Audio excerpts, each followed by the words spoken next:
ప్రభు యొక్క ఘనమైన నామాన్ని బట్టి ప్రతి ఒక్కరికి వందనాలు చెల్లిస్తూ ఉన్నాను. ఎఫ్సీలు రాసిన పత్రిక 4వ అధ్యాయం 24వ వచనం.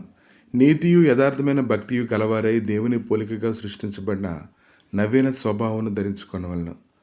నవీన స్వభావాన్ని ప్రతి ఒక్కరూ ధరించుకోవాలని ప్రభు అయితే కోరుకుంటున్నారు. కానీ ఈ దినాన నవీన స్వభావాన్ని ధరించుకోవాలంటే దేవుని యొద్దకు వచ్చేటువంటి అనుభవం వారికి ఉండాలి.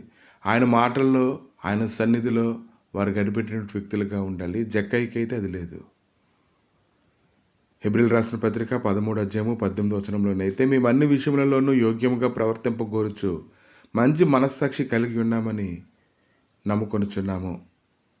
కానీ ఈ దినాన జక్కయ్య యొక్క మనస్సాక్షి స్థిరముగా లేదు. అతని చుట్టూ ఎంతోమంది ఖడ్గం దూసి ఉన్నారు. అతని నోటి మాటల ద్వారా అతని గురించి ప్రతి ఒక్కరికి సరైనటువంటి అభిప్రాయం లేదు. జక్కయ్య జీవితం ప్రతి ఒక్కరికి తెలుసు కాబట్టి ప్రతి ఒక్కరు కూడా అతని మీద ఖడ్గాన్ని ఎత్తిపెట్టున్నారు. నీవు పక్షపాతం చేయకూడదు, లంచం పుచ్చుకొనకూడదు. యాలి అనగా లంచము జ్ఞానుల కన్నులకు గుడ్డితనం కలుగు చేయను, నీతిమంతుల మాటలకు అపార్థం పుట్టించును. కనుక ఎప్పుడైతే లంచం పుచ్చుకుంటూ ఉంటారో, అక్రమంగా సంపాదించుకుంటారో, వారు ఒక రకమైనటువంటి స్థితిలోకి వెళ్ళిపోతూ ఉంటారు. వారి కన్నులకు గుడ్డితనం అనేది కలుగుతుందని ప్రభు అయితే మాట్లాడుతూ ఉన్నారు. సామెతలు 29వ అధ్యాయం 4వ వచనంలో న్యాయం జరిగించటం వల్ల రాజు దేశమునకు క్షేమం కలుగు చేయను, లంచములు పుచ్చుకున్నవాడు దేశమును పాడు చేయను. కనుక దేవునికి వ్యతిరేకంగా జీవించేటువంటి వారి మీద అనేక మంది ఖడ్గాన్ని ఎత్తి పట్టుకుంటారు. వారు మంచిగా కానీ చెడ్డగా కానీ ఆ యొక్క వ్యక్తి గురించి మాట్లాడుకుంటూ ఉంటారు. యేసు ప్రభు అయితే జక్కయ్యతో కూడా వారింటికి వెళ్ళినప్పుడు అయితే ప్రతి ఒక్కరూ సనుక్కున్నారు. జక్కయ్య గురించి అసలు ఎవరికి కూడా ఒక మంచి అభిప్రాయం అయితే లేదు. యాకోబు సంతతి వారి ప్రధానులారా, ఇశ్రాయేలు అధిపతులారా, న్యాయమును తృణీకరించచ్చు, దుర్నీతిని నీతిగా ఎంచువారులారా, ఈ మాట ఆలకించి జనులు ప్రధాన లంచం పుచ్చుకొని తీర్పు తీర్చుదురు. వారి యాజకులు కూలికి బోధింతురు, ప్రవక్తలు ద్రవ్యం కొరకు సోది చెప్పుదురు. కాబట్టి చేను దున్నబడినట్లు మిమ్మును బట్టి సియోను దున్నబడిను, యెరూషలేము రాళ్ళ కుప్పలగును. కనుక ఈ దినాన దైవసన్నిధిలో కానీ గ్రహించుకున్నట్లయితే ఎప్పుడు నీకు శత్రువులు ఎక్కువగా ఉంటారంటే, నీవు దేవునికి వ్యతిరేకంగా జీవించినప్పుడు అనేక మంది నీకు ఖడ్గాన్ని నీ మీద ఎత్తి పట్టుకుంటూ ఉంటారు. కానీ నువ్వు దేవుని కొరకు జీవించినప్పుడు ఎవరు ఏం మాట్లాడినా అది అంత మాత్రం కూడా అది నీకు తగలదు. ఖడ్గమైతే నీ దగ్గరికి రాలేదు.